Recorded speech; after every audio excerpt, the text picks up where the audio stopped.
thank you everyone for taking the time to come to my YouTube channel. Not a lot of people go elsewhere for my TikTok, I guess you could say. Over 40,000 followers, and I have less than 700 on Instagram, and I think I have 300 something followers on YouTube, so thank you for all those who are being loyal to me. But this video, I'm gonna talk about if you should buy outright, lease, or finance a car. Let's get into it. First off, I want to apologize if the camera's shaking. This is probably the last video you'll see on my phone. I ordered a camera from Best Buy. Of course, I went to go pick it up and it was sold, so I had to order it online. But anyways, I want to talk about leasing first. I just don't like leasing. I used to think it was a cheap way to get into nice cars, and it kind of used to be pre-pandemic. There used to be some smoking lease deals. It used to be like M3 CSs for like 600 bucks for like $2,000 down. Like, it's a no-brainer. And another thing about leasing is sometimes you lease a car, and when the lease is over with, the buyout is worth less than the market value. This happened on my mom's X5, mostly because of the pandemic.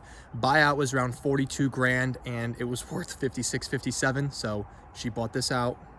And this did happen on my Honda Accord.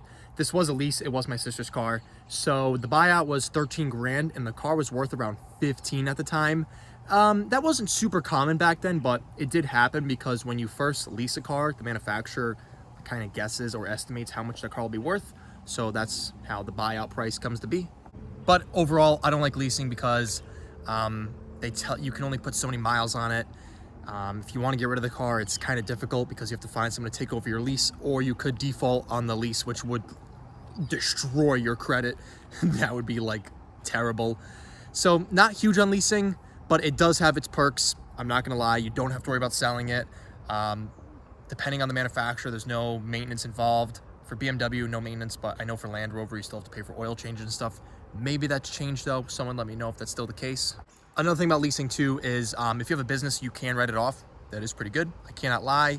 But a quick example I like to think of is like Lamborghini Huracans. I think they used to be like $2,800 a month to lease, and like 30 grand down or something outrageous. It is so much cheaper to just go buy a used one and sell it, even if you just don't do your research. If you pick a random used one, sell it later, you would lose so much less money.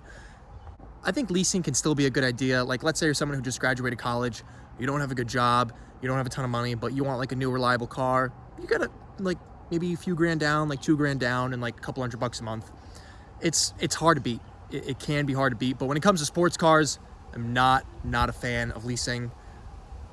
So to sum up my thoughts on leasing, sports cars, I would not do it.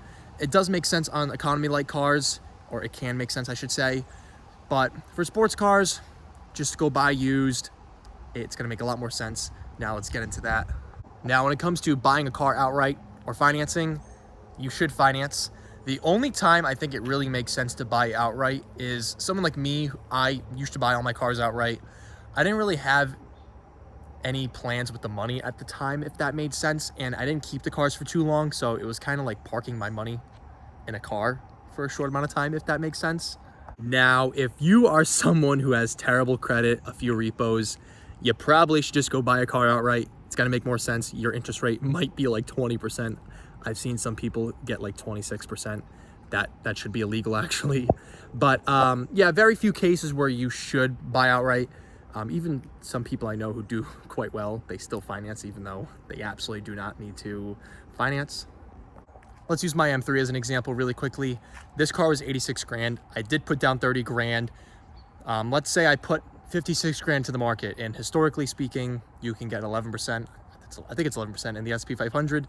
The markets are a little different now, but you see the example I'm trying to make. You don't need to just put all your money into a car. You can put some down, finance it at like 3 to 6%. And you can use the other money to invest in things in life and, make money on that and pay for your car. As you can see, I'm still filming on my phone, and I'm gonna edit this on iMovie. But once I can like record on my computer and like put my face in the corner or something, I can make a much more detailed video on this. I wish I had a whiteboard. I could have done a lot more. But to sum everything up, leasing has its pros and cons. When it comes to sports cars, I really wouldn't lease. It just doesn't make too much sense. When it comes to like economy-like cars, it can make complete sense to lease. It's really not a bad idea in my opinion. There might be when my Honda needs to be replaced, I might just go lease something. And then when it comes to buying outright or financing, 9 out of 10 times, you should just go finance it. It doesn't make too much sense to go buy it out. So let me explain why I was saying in that video a few times that sports cars doesn't make too much sense. Here's a quick example. Okay, so we have a 2022 M340i, $855 a month, and he has a down payment of $8,000. He has around 1,200 miles a month, which isn't bad, I'm not gonna lie, for a lease. So if we do 855 times 27 plus the down payment of $8,000, that comes out to $31,000. That's tough. If you go and buy a used 2022, we'll use this one, right? They're asking 59.8 out the door, probably 64, 65 grand. If you drive this car for 27 months, I absolutely guarantee it will not cost you more than this $30,000 lease. This is so much money, and you don't even own the car. If you're gonna at least lose 30 grand, at least you own the car. That's just one reason why I wanted to show you guys why it doesn't make too much sense for sports cars. On a Honda Accord, like the one I showed you outside, it was like 22 grand new. A lease isn't like that terrible because it's like 200, 300 bucks a month. That's pre-pandemic numbers. But you see what I'm trying to say here. You're just better off buying a used car and selling it when you're done. Let's say you drive this M340i for 27 months. I can assure you, you will not lose $30,000. Are you going to lose some money? Yes. Now, for the people who are saying, go buy a new one, if you really want a new car that bad, you're going to take a hit. It's just something you have to accept.